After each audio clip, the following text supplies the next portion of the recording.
الشیطان الرجیم بسم اللہ الرحمن الرحیم والمحصنات من النساء الا ما ملكت ایمانکم کتاب اللہ علیکم واحل لکم ما وراء ذلکم۔ ناظرین کرام، آج 5ویں پارے کا خلاصہ پیش خدمت ہے۔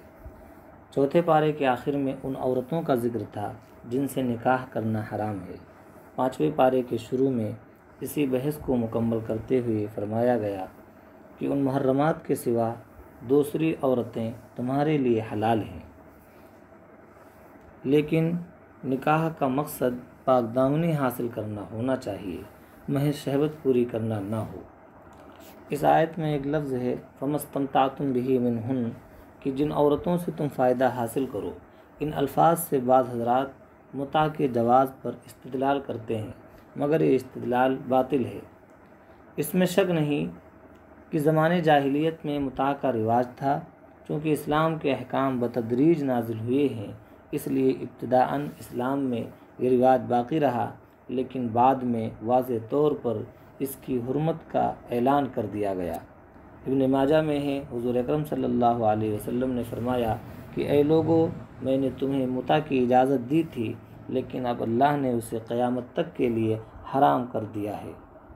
جس طریقے سے آج لیو ان ریلیشن شپ کا زیادہ تر تصور لوگوں کے ذہنوں میں بیٹھا ہوا ہے کہ وہ چند مہینے کے لیے یا چند سال کے لیے ایک دوسرے کے ساتھ جسم سے کھلواڑ کرتے ہیں اور ناجائز تعلقات قائم کرتے ہیں۔ تیسرے رکوع میں ارشاد باری ہے کہ گھر میں قوامیت یعنی حاکمیت اور ذمہ دار ہونے کا درجہ مرد کو حاصل ہوگا، کیونکہ جس جماعت اور جس گھر کا کوئی سربراہ نہ ہو، وہاں بہت ہی زیادہ انتشار اور اختلاف کا معاملہ بڑھ جاتا ہے۔ اس سربراہی کا مطلب یہ نہیں ہے کہ مرد کو آقا اور عورت کو لونڈی کا درجہ دے دیا جائے، بلکہ ان کا باہمی تعلق ایسے ہوگا جیسے وہ تمہارے لباس ہیں اور تم ان کے لباس ہو۔ دوسری ہدایت یہ دی گئی ہے کہ اگر عورت اکھڑ مزاج، نافرمان اور سرکش ہو تو اسے راہ راست پر لانے کے لیے 3 تدبیریں اختیار کی جا سکتی ہیں۔ پہلی تدبیر یہ ہے کہ اسے سمجھایا جائے اور سرکشی کے برے نتائج سے خبردار کیا جائے۔ نمبر 2، اگر وعظ و نصیحت اس پر اثر نہ کرے تو دوسری تدبیر یہ ہے کہ اس کا بستر الگ کر دیا جائے اور اس سے کنارہ کشی اختیار کر لی جائے۔ تیسری چیز، اگر وہ پھر بھی نہ سمجھے تو جو گھر کے بڑے افراد ہیں، معاملہ فہم لوگ ہیں، دونوں طرف سے لوگ جمع ہوں اور دونوں کی بات سنیں، پھر اس کے بعد جو بھی حتمی فیصلہ ہو وہ سنا کر کے معاملے کو الگ تھلگ کر دیا جائے، اور اگر ضرورت پڑے تو پٹائی بھی لگائی جائے۔ لیکن یہ بات ذہن میں رہے کہ قرآن کے مخاطب ہر قسم کے لوگ ہیں۔ اسلام نے ہر عورت کی پٹائی کی اجازت نہیں دی، بلکہ صرف اسی عورت کی پٹائی کی اجازت ہے جو اس کے علاوہ دوسری کوئی زبان نہ سمجھتی ہو۔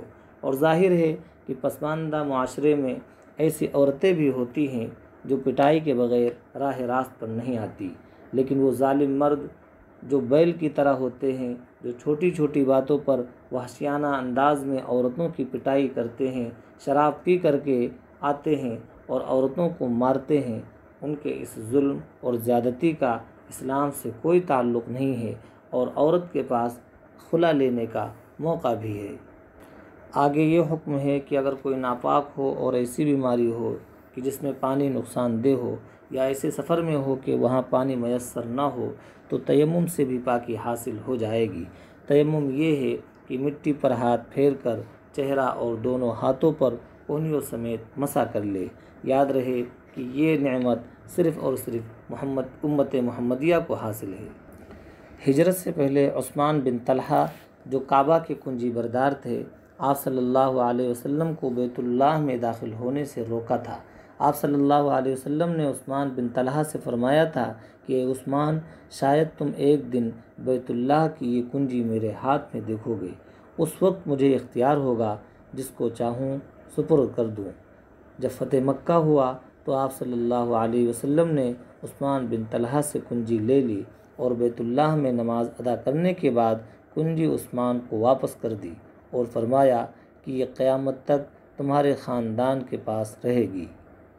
چنانچہ یہی واقعہ ان کے ایمان لانے کا سبب بن گیا۔ بشر نامی ایک منافق اور یہودی کا مقدمہ جب حضور صلی اللہ علیہ وسلم کی خدمت میں پیش ہوا تو آپ صلی اللہ علیہ وسلم نے یہودی کے حق میں فیصلہ کر دیا۔ منافق نے اپنے حق میں فیصلہ کروانے کے لیے حضرت عمر رضی اللہ عنہ کی طرف رجوع کیا تو حضرت عمر رضی اللہ عنہ نے کہا کہ آپ محمد صلی اللہ علیہ وسلم کے پاس جائیں اور وہاں فیصلہ کرائیں۔ یہودی نے بتلایا کہ وہاں گئے تھے، فیصلہ میرے حق میں ہوا ہے۔ تو حضرت عمر رضی اللہ عنہ نے کہا اچھا تھوڑا ٹھہرو، میں ابھی آتا ہوں۔ حضرت عمر رضی اللہ عنہ نے آ کر اس کی گردن اڑا دی۔ اللہ تعالیٰ نے مسلمانوں کے سامنے اس حقیقت کو خوب اچھی طرح واضح کر دیا کہ کسی بھی شخص کا ایمان اس وقت تک کامل نہیں ہو سکتا جب تک کہ وہ اللہ اور اس کے رسول کے فیصلوں پر راضی نہ ہو، اور یہ بھی بتا دیا گیا کہ رسول کی بعثت کا اصل مقصد ہی یہ ہے کہ اس کی اطاعت کی جائے۔ رسول کی اطاعت حقیقت میں اللہ ہی کی اطاعت ہے، لیکن ظاہر ہے کہ منافقوں کو رسول کی اطاعت بڑی بھاری گزرتی ہے۔ 7ویں رکوع میں مسلمانوں کو جہاد اور قتال کی تیاری کا حکم دیا گیا ہے، اور پھر بڑے جذباتی انداز میں انہیں جہاد کی ترغیب دی گئی ہے کہ آخر تم جہاد کیوں نہیں کرتے ہو، جبکہ صورت یہ ہے، حالت یہ ہے کہ ظلم و ستم کی چکی میں پسنے والے کمزور مرد، خواتین اور بچے اللہ کے سامنے ہاتھ پھیلا پھیلا کر دعائیں کرتے ہیں کہ اے ہمارے رب، تو ہمیں اس بستی سے نکال دے جہاں کے لوگ بڑے ظالم ہیں، اور اے اللہ تو کسی کو ہمارا مددگار بنا کر بھیج دے۔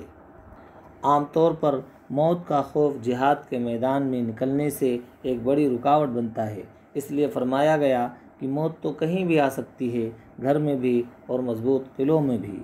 نہ جہاد میں نکلنا موت کو یقینی بناتا ہے اور نہ ہی گھر میں رہنا زندگی کے تحفظ کی ضمانت ہے۔ ایک منافق تھا جو ظاہری طور پر مسلمان تھا۔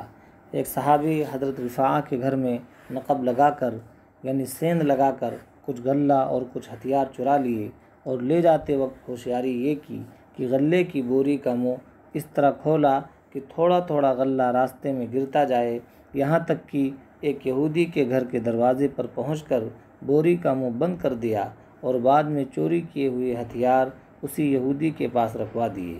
جب چوری کی تفتیش ہوئی تو حضرت صلی اللہ علیہ وسلم کو یہ خیال ہونے لگا کہ یہ چوری اسی یہودی نے کی ہے۔ ابھی یہ معاملہ چل ہی رہا تھا کہ یہ آیت نازل ہوئی جس میں دھوکہ بازی کا پردہ چاک کر دیا گیا، منافق کے بارے میں بتلا دیا گیا اور یہودی کو بے گناہ قرار دے کر بری کر دیا گیا۔ جہاد کے ساتھ ساتھ ہجرت کا بھی ذکر ہے، کیونکہ ہجرت بھی جہاد کی مختلف قسموں میں سے ایک قسم ہے۔ چنانچہ 11ویں رکوع میں فرمایا گیا کہ جو شخص قدرت کے باوجود دارالکفر سے دارالاسلام کی طرف ہجرت نہیں کرے گا اور اس حالت میں اسے موت آ جائے گی تو اس کا ٹھکانہ جہنم ہے۔ بعض روایات میں ہے کہ جب آیات ہجرت نازل ہوئی تو حضرت حمزہ بن قیس جو کہ سخت بیمار تھے وہ پریشان ہو گئے، چلنے پھرنے کے قابل تو تھے نہیں۔ اپنے بیٹوں سے کہا کہ مجھے چارپائی پر ڈال کر مدینہ لے چلو، مکہ میں ایک رات بھی نہیں گزاروں گا۔ انہیں چارپائی پر ڈال کر مدینہ لے جانے لگے، لیکن مکہ سے نکلتے ہی ان کا انتقال ہو گیا۔ اس پر اللہ تعالیٰ نے فرمایا کہ جو شخص اللہ اور اس کے رسول کی طرف ہجرت کر کے گھر سے نکل جائے پھر اس کو موت آ جائے تو اس کا ثواب اللہ کے ذمے ہو چکا، اور اللہ بخشنے والا اور مہربان ہے۔ اس کے بعد متعدد آیات میں انسان کی سرکشی کا سبب بتلایا گیا ہے، وہ یہ کہ اللہ کے مقابلے میں شیطان کی اطاعت کرتا ہے اور وہ اس ہدایت کے راستے سے بہت دور لے جاتا ہے۔ 16ویں رکوع میں دوبارہ عورتوں کا تذکرہ ہے کہ جس میں ان پر ظلم کرنے اور ان کے حقوق کو چھیننے سے منع کیا گیا ہے، اور اگر میاں بیوی کے درمیان اختلاف ہو جائے تو انہیں آپس میں صلح کر لینی چاہیے کہ صلح ہی سب سے اچھا راستہ ہے۔ آخر آیتوں میں اللہ تعالیٰ نے منافقین کی ذہنی کیفیت کو بیان کیا ہے کہ منافقین اللہ کو دھوکہ دیتے ہیں، لیکن حقیقت میں وہ اپنے آپ کو دھوکہ دیتے ہیں۔ جب وہ نماز کے لیے کھڑے ہوتے ہیں تو کاہل بن کر کے کھڑے ہوتے ہیں، یعنی کبھی ایک ٹانگ پر تو کبھی دوسرے ٹانگ پر، یعنی ان کی کیفیت جو نماز کی بنتی ہے وہ دیکھنے والا یہ محسوس کرے گا کہ یہ نماز میں نہیں ہے، اور منافقین نہ ادھر کے ہوتے ہیں نہ ادھر کے، درمیان میں پھنسے پڑے ہوتے ہیں۔ جو ہی دین میں کوئی فائدہ دیکھا تو ادھر لپک گئے، دنیا میں کوئی فائدہ دیکھا تو ادھر دوڑ گئے۔ یہ حالت منافقین کی ہوتی ہے۔ منافقین کا ٹھکانہ اللہ تعالیٰ نے بتلایا کہ جہنم کے سب سے نچلے طبقے میں ہوں گے۔ ہاں، مگر جو توبہ کر لے اور اپنے اعمال کی اصلاح کر لے اور اللہ کی رسی کو مضبوطی سے تھام لے تو اللہ تبارک و تعالیٰ کو کیا پڑی ہے کہ اللہ تبارک و تعالیٰ ایسے لوگوں کو سزا دے جو اللہ کا شکر ادا کرنے والے ہوں اور ایمان لانے والے ہوں۔ اللہ عظیم برتر نے سچ فرمایا۔ وآخر دعوانا ان الحمد للہ رب العالمین۔ Please subscribe, like and share this video, and hit the bell icon for latest update of video.